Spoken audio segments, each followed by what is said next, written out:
चुनावी साल की सियासी लड़ाई में बदला बदला का शोर जोर पकड़ रहा है। अब पूर्व मुख्यमंत्री दिग्विजय सिंह ने प्रदेश सरकार के मंत्री महेंद्र सिंह सिसोदिया को चेतावनी दी है कि अगर कांग्रेस की सरकार आई तो छोड़ा नहीं जाएगा। जी हां, गुना की भरी सभा में दिग्विजय सिंह ने तीखे शब्दों में मंत्री को धमकी दे डाली। उधर दिग्विजय सिंह की धमकी पर मंत्री महेंद्र सिंह सिसोदिया ने कहा कि वो सिर्फ भगवान से डरते हैं। देखिए रिपोर्ट। मैं आज इस मंच से बहुत दे रहा हूं मंत्री को कि अगर मंत्री तो नहीं सुधरा और सरकार कांग्रेस की आ गई तो तेरे को छोड़ेंगे नहीं। क्या समझ रखा है? वो अधिकारी कर्मचारी निर्दोष लोगों को पकड़ेगा, मेरे से बुरा नहीं होगा। गुना की भरी सभा में दिग्विजय सिंह ने क्या मंत्री क्या अफसर सभी को सीधी धमकी दे डाली। अगर कांग्रेस से सरकार आई तो फिर खैर नहीं। दरअसल दिग्विजय सिंह बमोरी में थे, जहां के विधायक हैं महेंद्र सिंह सिसोदिया, जो शिवराज सरकार में पंचायत और ग्रामीण विकास मंत्री हैं। महेंद्र सिंह सिसोदिया को ज्योतिरादित्य सिंधिया का खास माना जाता है। कांग्रेस की 15 महीने की सरकार में भी महेंद्र सिंह सिसोदिया को जगह मिली थी, लेकिन जब सिंधिया ने कांग्रेस छोड़ी तो तमाम समर्थकों के साथ सिसोदिया भी बीजेपी में शामिल हो गए। वैसे तो दिग्विजय सिंह पहले भी कांग्रेस छोड़कर बीजेपी में गए, विधायकों पर हमलावर रहे हैं, लेकिन चुनावी साल में अब उन्होंने सीधी चेतावनी भी जारी कर दी है। मंत्री जी, बहुत सारे प्रकरण हैं जिनके बारे में मुझे जानकारी है, मैं चुप बैठा हूं, भलमनसाहब में चुप बैठा हूं। लेकिन यदि इसी प्रकार से आपने हमारे लोगों के साथ ये बात की तो फिर मुझे भी खुलकर सामने आना पड़ेगा।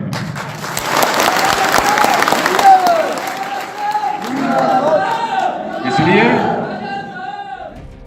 दिग्विजय सिंह की इस धमकी पर महेंद्र सिंह सिसोदिया का कहना है कि वो सिर्फ भगवान से डरते हैं। सिसोदिया ने यह भी कहा कि अगर बदले की कार्रवाई करता तो आधे से ज्यादा बमोरी में कांग्रेस साफ हो गई रहती।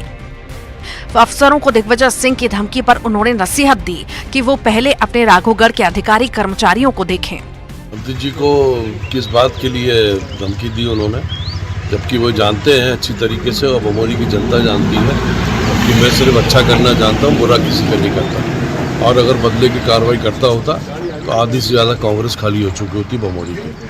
और मैं जीवन में डरा हूँ तो सिर्फ ईश्वर से डरा हूँ और या फिर अपने नेता से डरा हूँ, इसके अलावा मैं किसी से नहीं डरता।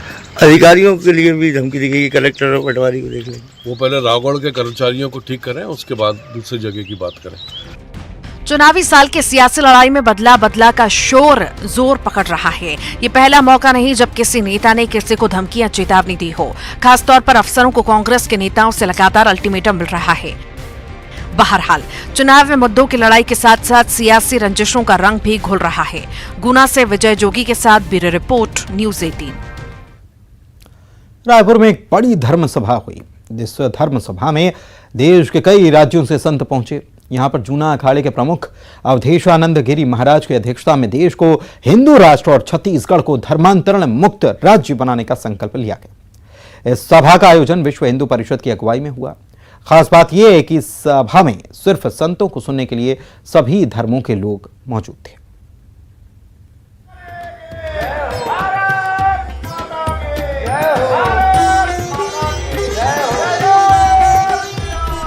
रायपुर की यह धर्म सभा हिंदू जागरण यात्रा का अंतिम पड़ाव है। ये यात्रा प्रदेश में 18 फरवरी को शुरू की गई थी। 30 दिनों तक चली यात्रा में 1000 से ज्यादा गांवों में संतों का स्वागत किया गया। संतों ने सैकड़ों घरों में जाकर लोगों से मुलाकात की, पिछड़े लोगों के बीच जाकर भोजन किया, साथ ही उनके साथ धार्मिक चर्चाएं की। संतों की इस यात्रा का मूल मकसद देश को हिंदू राष्ट्र और छत्तीसगढ़ को धर्मांतरण मुक्त बनाने के लिए अलख जगाना था। इस यात्रा में क्या मुस्लिम और क्या ईसाई, सभी धर्मों के लोग मौजूद थे। तय कार्यक्रम के मुताबिक यात्रा के समापन के मौके पर धर्म सभा का आयोजन किया गया। विश्व हिंदू परिषद की ओर से आयोजित धर्म सभा में आचार्य महामंडलेश्वर स्वामी अवधेशानंद गिरी के साथ साथ कई बड़े संतों ने शिरकत की। इस कार्यक्रम का मकसद सनातनियों के बीच संगत और पंगत के माध्यम से संगठित हिंदू समाज का निर्माण और हिंदुत्व का भाव जगाना है।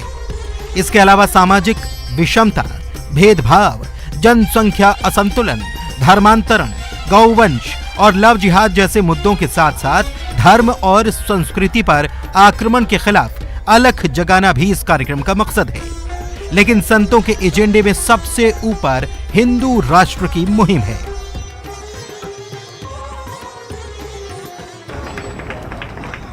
आज पूरे संसार में हिंदू संस्कृति, हिंदू संवेदनाएं स्वीकृत हो चुकी है।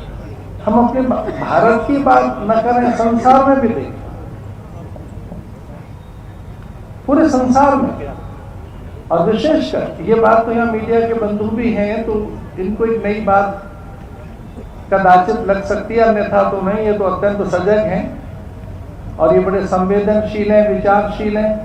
पर मैं तो एक सत्य उद्घाटित कर रहा हूं कि अमेरिका के अनेक विश्वविद्यालयों में अभी ये अनुसंधान हुआ कि कौन सी संस्कृति, संस्कार, सभ्यता, विचार और जीवन शैली पूरे संसार में चारों ओर छा गई है।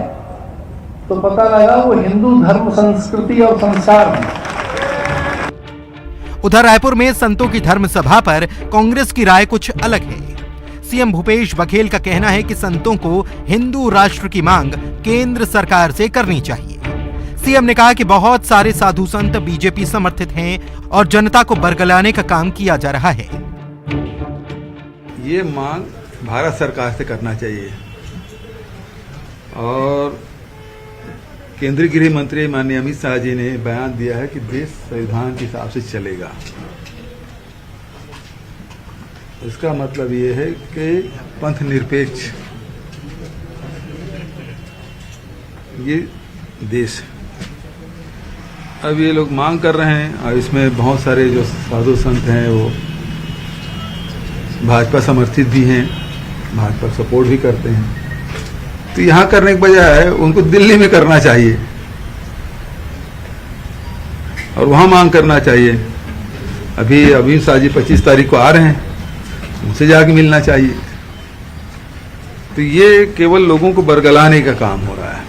करना चाहूंगा। दरअसल देश में इन दिनों हिंदू राष्ट्र का मुद्दा छाया है। कोई भारत के पहले से ही हिंदू राष्ट्र होने का दावा कर रहा है, तो कोई देश को हिंदू राष्ट्र बनाने की वकालत कर रहा है। कुछ मानते हैं कि देश संविधान से चले, तो कुछ हिंदू राष्ट्र के पक्ष में मुखर हो रहे हैं। बहरहाल चुनावी साल में हिंदुत्व, हिंदू राष्ट्र और धर्मांतरण जैसे मुद्दों का जोर पकड़ना जारी है। रायपुर से न्यूज़ 18 के लिए युगल तिवारी की रिपोर्ट।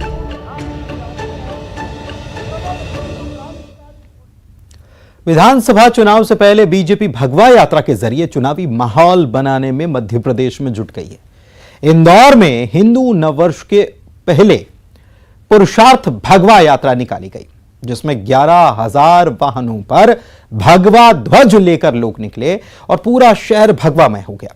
सामाजिक समरसता का